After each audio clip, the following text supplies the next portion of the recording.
sur l'audio. Mais t'es beau aussi, Paul. C'est gentil, Guillaume, c'est très gentil. C'est ça, pas fait exprès. tout à fait. Exactement. Si on fait autant de vues sur les vidéos, c'est grâce à Paul. Merci. Ah, mais surtout son bonnet, je pense. C'est ça. Merci beaucoup. Oh, lève ton bonnet. Et on va continuer sur l'aspect audio. Justement, en parlant des reprises, puisque j'ai écouté déjà d'autres reprises que vous avez faites avec Grand Kiss, notamment Superstition de Stevie Wonder.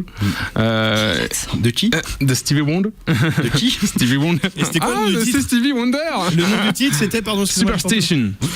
Superstition. Okay. Yeah. Alright. Une de mes chansons préférées en plus. Alors j'étais très attentif, mais comme pour Roxane, c'est aussi on reconnaît les chansons, mais il y a aussi une réinterprétation. C'est là aussi faut apporter votre patte, votre touche.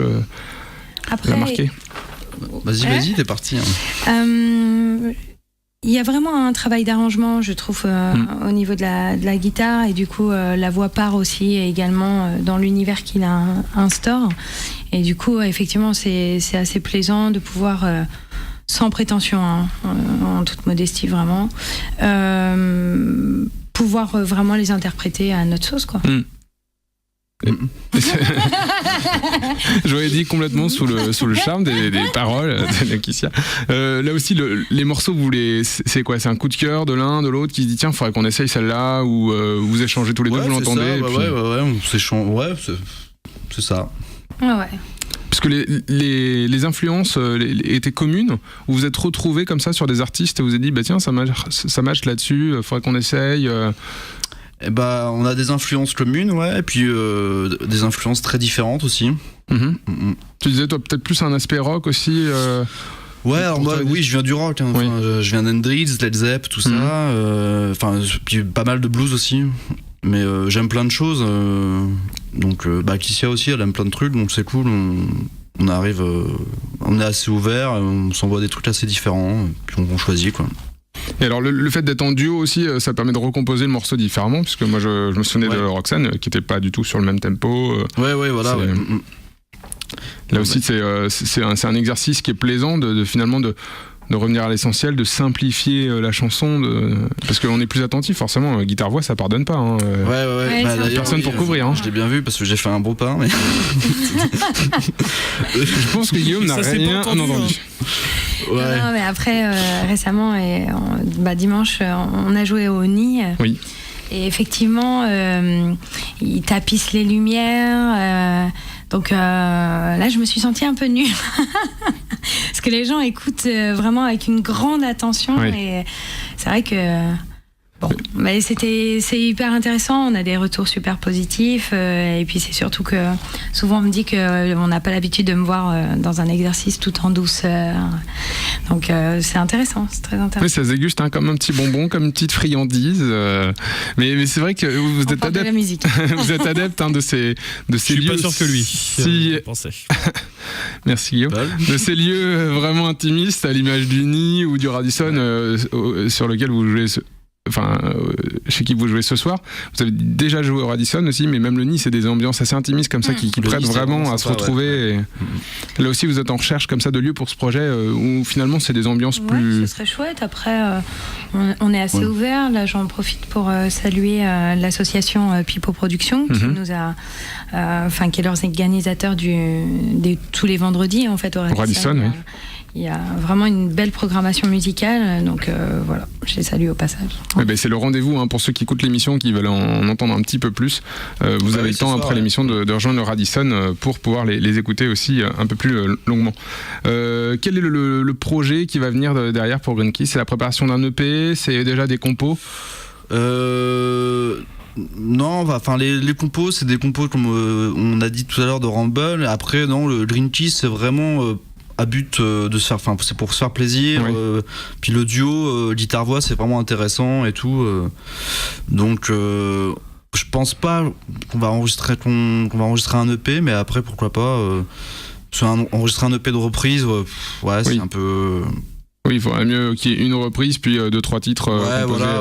Mais pourquoi pas, on verra ça. Alors, justement, on parlait d'enregistrement. Tu disais que pour Grand Kiss, vu que c'était des reprises, c'était pas trop le projet. Je crois que pour Rumble, les choses sont différentes. Est-ce que tu peux nous en parler un petit peu? Oui, là c'est tout à fait différent. Là, on vient d'enregistrer notre album. Donc, qui est fini, là les prises viennent d'être faites là, donc on va laisser mûrir tout ça pour mixer avec un peu de recul et tout ça. On a bossé avec Simon Marais, qui est l'ingé son du groupe. Et là il y a des morceaux très péchus, très rock, puis d'autres un peu folk. Vous avez enregistré combien de morceaux? 8 titres. Ouais. Et ça va être vraiment cool. Donc là, vous laissez le temps aussi après de digérer, on sait, cette phase un petit peu d'enregistrement pour écouter les choses aussi après, un petit peu avec une oreille nouvelle. Voilà, on va mixer en prenant notre temps.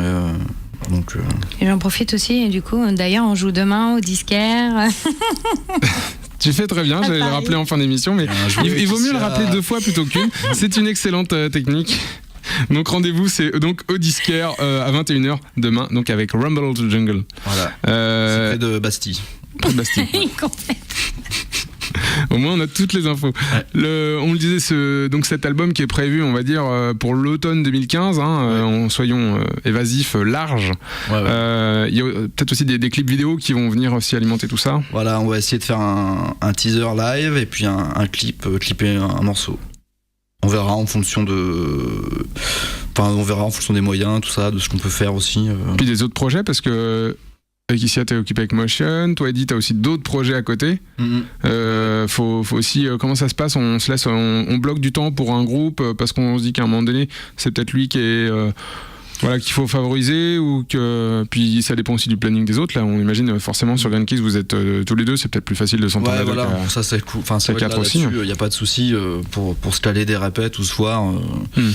Mais faut s'organiser, quoi. Ouais, cette organisation, c'est ce que j'allais dire. Après, faut pas. Si on a différents projets, faut.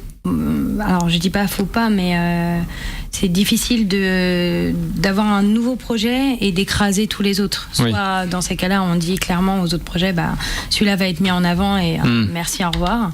Mais à partir du moment où on veut garder les projets qu'on a, parce que moi j'ai des projets qui me tiennent à cœur, on essaie de s'organiser, on se remplit un Google Agenda et puis on regarde et puis après on s'organise. Mais oui, puis tu le disais, c'est aussi dans des styles très différents. Parce qu'avec Motion, vous avez beaucoup dans l'énergie. Là, c'est quand même beaucoup plus intimiste. C'est du guitare-voix. Effectivement, on entend les détails. On est très attentif aussi, même sur ce que vous faites, ce que vous dites. Là aussi, c'était pour compléter aussi cette richesse musicale. C'était quelque chose que vous aviez besoin, cette formation duo aussi? Une envie commune? En tout cas, moi j'ai connu Kissia, elle chantait beaucoup de trucs un peu péchus et tout ça. Et c'est vrai que ça fait du bien de l'entendre sur des ballades folk ou des trucs plus posés, plus doux. Je pense que c'est pour ça que les gens sont assez étonnés d'entendre dans ce registre-là aussi. Ouais, et puis moi je découvre aussi, effectivement, j'aime beaucoup. Il y a quand même une énorme liberté. C'est infini. Je peux partir, pas dans tous les sens, mais je peux vraiment me concentrer sur le son. Il y a une charmante jeune femme qui me l'a dit dimanche, qui m'a dit c'était intéressant de voir justement tes capacités vocales sans pour autant être sur de la démonstration et nous en mettre plein la vue, mais juste faire attention aux sonorités. Donc ça m'a vachement touchée parce qu'effectivement j'essaye de voir un petit peu où est ma bulle, comment ça résonne. Oui, c'est-à-dire que même dans la sensibilité, finalement, on fait passer aussi plein de choses, sans être dans la démonstration vocale aussi, où des fois c'est aussi très impressionnant, mais forcément les émotions sont pas les mêmes. Donc on l'a dit, plusieurs projets. Rumble to Jungle, l'occasion de vous parler un petit peu de vos partenaires qui vous accompagnent. Comment s'organisent les compositions? Là aussi, Edith, t'étais... Je gère tout. De A à Z. Mobutu. C'est une belle référence musicale, je connaissais pas, mais... Rumble to Jungle au Zaïre, c'était sous Mobutu. Alors... Oui. Je savais pas qu'il a fait la musique. Non, je suis hyper cool. Oui. C'est le mec qui s'attrape tout de suite. Non, en fait, je suis l'inverse de Mobutu. Ouais. Pour l'instant, c'est surtout Kissia et moi qui amenons les trucs. Et puis, puis pareil, les autres disent... on participe un peu à l'arrangement quand même, mais ils ramènent pas de compo pour l'instant. Ça va peut-être venir, mais... Et donc là, ce sera pour l'album qui va sortir à l'automne que des compositions. Il n'y a pas de reprise. Aucune. Un album neuf. Compos, Bon, toute fraîche.